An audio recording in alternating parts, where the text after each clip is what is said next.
And we here back on All the Smoke Fight. Still in Colorado Springs with Team Crawford. And I'm here with BoMac, McIntyre, 2023 Trainer of the Year. How you doing, my brother? I'm good, man. Appreciate it, man. Let's start there, man. So how was it to get that award finally in 2023? Man, getting that BWA award, man, was like a load off my back. You know, I've been on the ballot and then just never got the nod. And then just this year or last year, they gave me the nod. So now I feel like I'm a solidified great coach, you know. Man, you earned that. You earned that. And obviously, I think what got y'all over the edge, I mean, y'all got a strong body of work, B&B and then yourself individually. But, you know, the Errol Spence win, you took it out of everybody's hands where they couldn't vote against you. Let's talk a little bit about that fight. How did you called it? Yeah. Before the fight happened. What did you see to make you feel like the fight was going to be just like that? To be honest with you, man, I just been watching the dude for years. I just been watching some of his mistakes and watching what he do really, really well.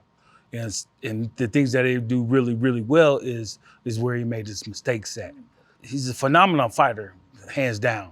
You know, you just got to be careful of that.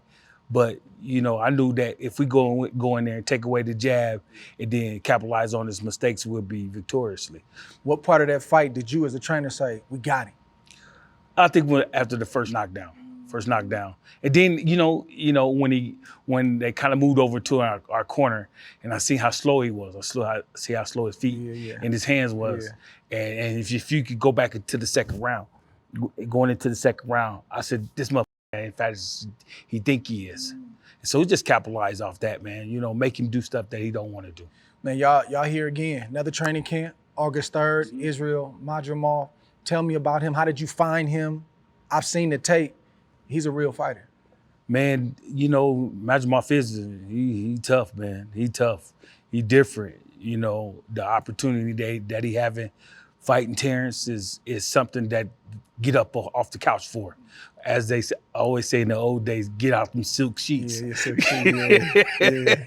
Put that work in. Yeah, you got to put that work in because if you know you're going against somebody like Terence, man, and there's an opportunity there that you can take you from here to here, you're going to do it. And so I know he's going to come. He's going to bring his A+ game. Him and his trainers, his whole team, starting from the promoter all the way down to the guy that's carrying the bag. You know, so, you know, of course, Team Crawford always going to be well prepared. You know, we don't overlook no opponent. You know, we train hard, every single training camp. And especially this one, Drake, because he going up to 54.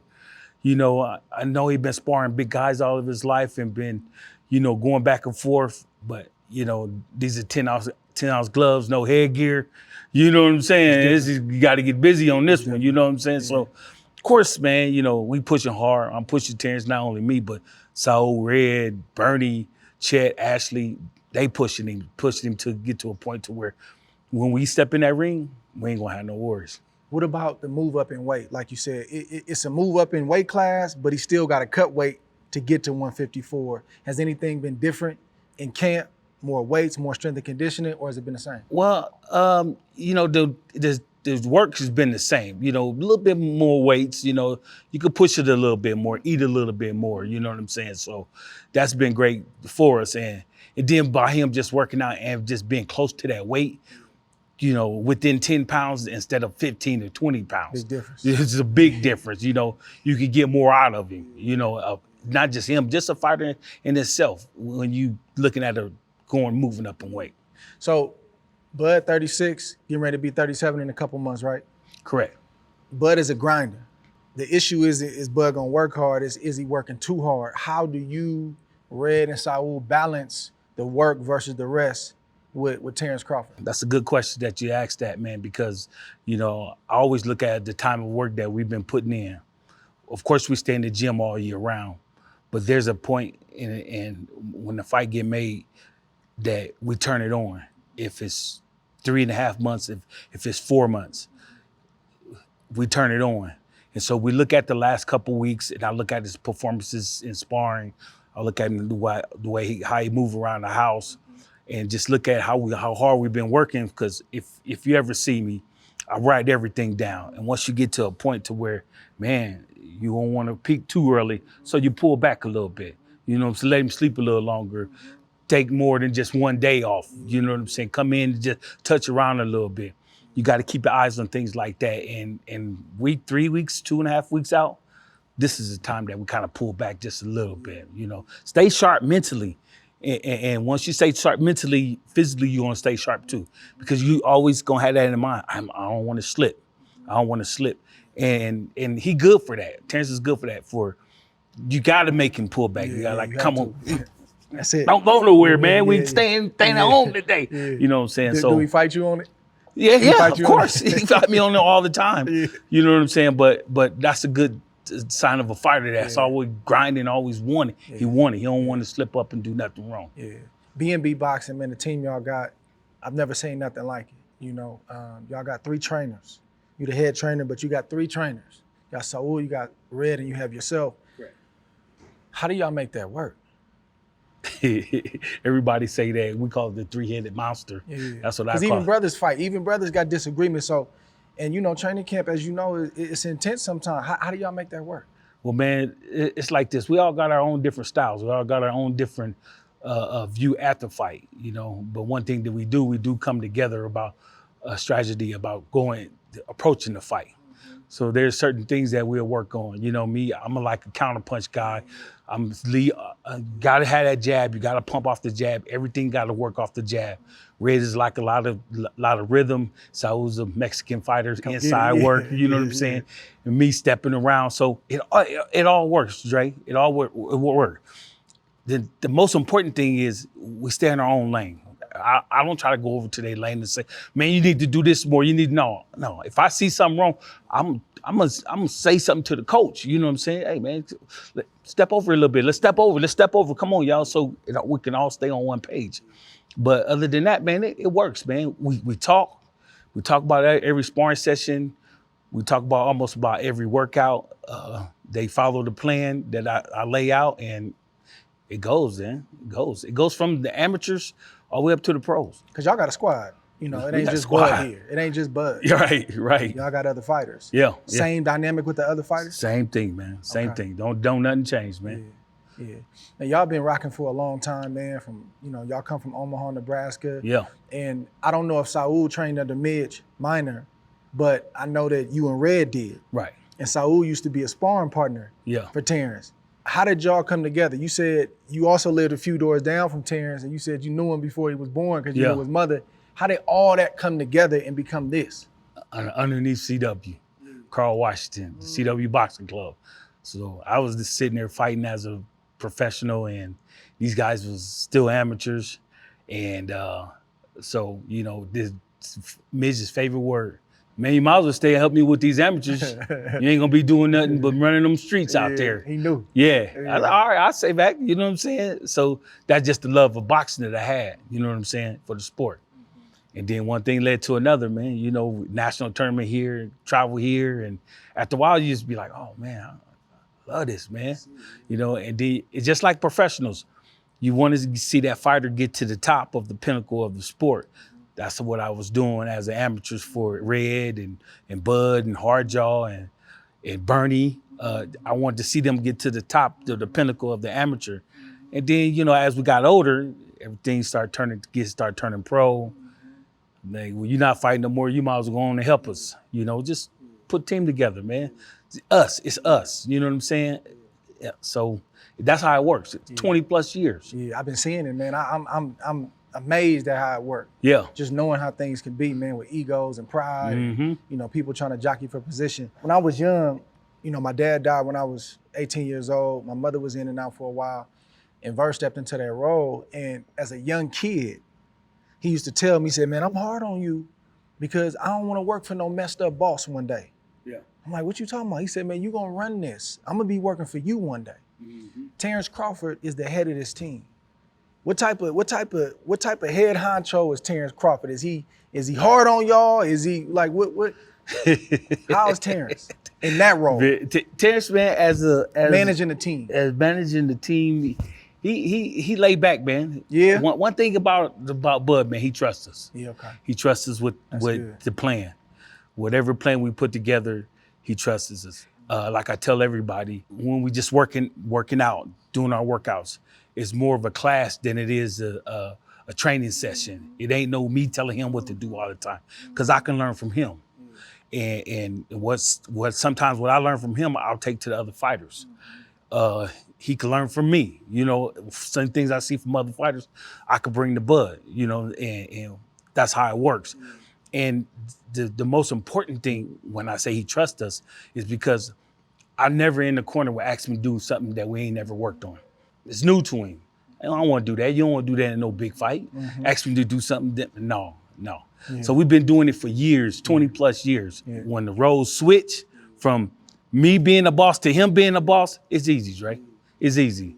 Now he might say something like, man, you need to tighten your up, man, because you got to tighten it up a little bit, you know, but I respect that. Yeah. I respect that. Once you get home, be like, 5 more minutes before I get to the gym. I only live 4 minutes away from the gym, but Bud be like, man, we need to be here on time. You know, I understand that. You know what I'm saying? So, but that's cool. You gotta respect it. Yeah, you gotta respect it, man. But at this stage as a fighter, 36, getting ready to be 37, you've seen him evolve since he's been a kid. What type of fighter is, what type of mentality does he bring to the game now that maybe he didn't have when he was a little bit younger?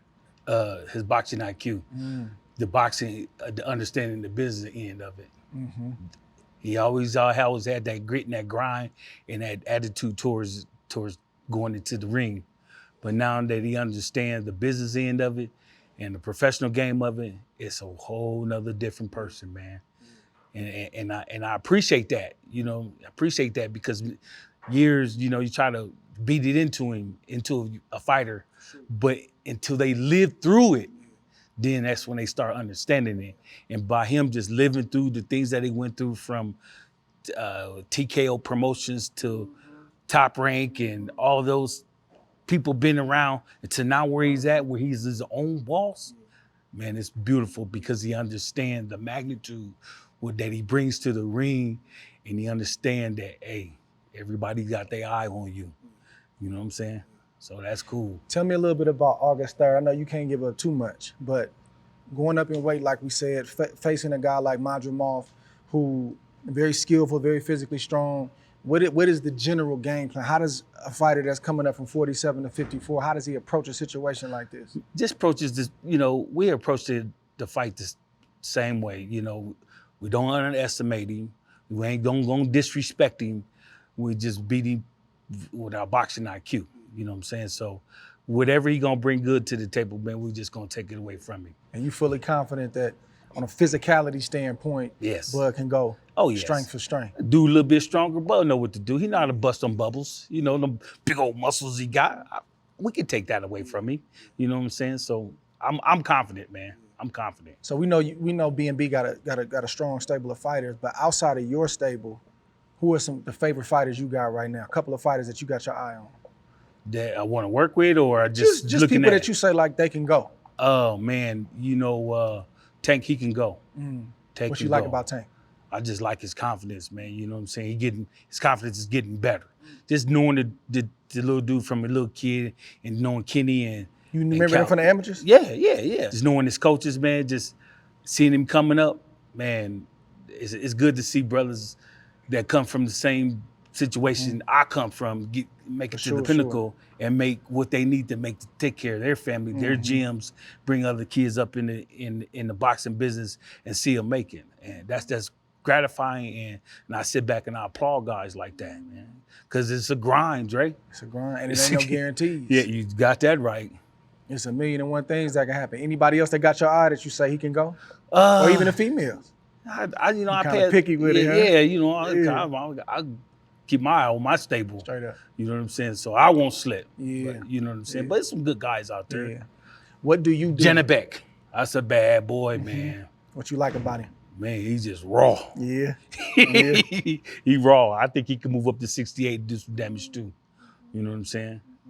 Speaking of just, you keeping your eye on your squad, we talk about fighters elevating, studying the game, and making sure that they on point. How does a coach keep evolving where the game doesn't pass him by or her by? I say this: you gotta keep your eyes open. You gotta keep your head on the swivel. Yeah. At all times. You know what I'm saying? and be willing to learn. You, BWAA awards, all those trainer awards, that's good accolades, but it's still as a person, you can always continue to learn. You know, especially with the new style of kids coming out of the amateurs, you know, it tends to make its way in the professional game a little bit for the little small guy, the 10-0, the 12-0s. They'll bring that style to the game, and some of them tend to keep it, some of them tend not to keep it. So you just got to keep your eye on kids like that or styles like that, because you might run into that style one day and then be like, okay, I know how to beat this You style. got to deal with it. Mm-hmm. How you feel about Jaron Ennis? He all right. He's all right kid. Him and Bozy, Yeah. they all right people. You know, can he fight? Yeah, he can fight. Is he gonna be at the pinnacle at one day? I'm sure he will. Is he ready for Terence right now? No, he's not ready for Terence. You don't think so? No, hell Tell me, no. give me one good reason why. He make too many mistakes, man. He get hit with too many stuff with stuff he shouldn't get hit with. You know what I'm saying? I understand he taking chances, but you got to be smart in there, young fella. Now, if you get cracked with one of them power on it, you're gonna feel it. You ain't gonna walk through that. You know what I'm saying? So that's how I look at it. And so you had a situation several months ago, man, where you ended up in the UK in jail. I mean, that's like a nightmare, bro. That's that's something off a movie. Yeah. How did that happen, and how has that affected your life since then? Man, how did the situation happen in the UK, man, with the firearm? It was an honest mistake, Dre. That was an honest mistake. I left the pistol in my suitcase, and we've been traveling. You know, travel here, travel there, stay 6 weeks here, go 3 weeks over here, and just going back and forth. Because you hadn't been home since Spence Crawford, right? Yeah, since like May. I think I left May 24th, and once I got to training camp, to be honest with you, I switched out guns because the gun that they kept over there, it was kind of too big for me to carry, so I put it in a suitcase. I said, well, I'm gonna put this in the suitcase, and I know there ain't nobody gonna be coming in my room messing with it. So, and then to get to going for months and months at a time, you tend to forget about it. And I even went home with the gun and forgot it was in there. You know what I'm saying? At one point, I was looking for it while I was at home, thinking like, damn, what I do with that gun? And sure enough, when they said, hey, Miss McIntyre, man, can we see you over here? And when they first did that, did you know what it was, or you still had to think? Like, I had to think, but one thought came to my head that because they kept saying you got ammonia in your bag or on your bag. I was like, ammonia? Is it bleach or something? I'm like, and then something hit me and said, damn, I hope that gun ain't in there. And when they came around that corner, you knew that little black box, you knew what it was. My heart dropped. Man. Yeah. BoMac McIntyre in a jail cell in the UK. It's the UK, right? It was Manchester. Was it? It was cool. Yeah. It was cool, man. Yeah. It was cool. I had no problem. Really? Bro. Listen, man, I'm gonna tell you, all the things they say about prison, people giving you stuff or guards looking out for you,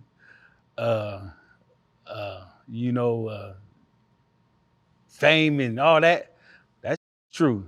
Because I didn't want for nothing over there. Even when I got over there, when I first took to the police station, everybody already knew because it hit the fans. It hit the news, right? So I walked in the police station and they was like, dang, Bo. They knew your name? Yeah.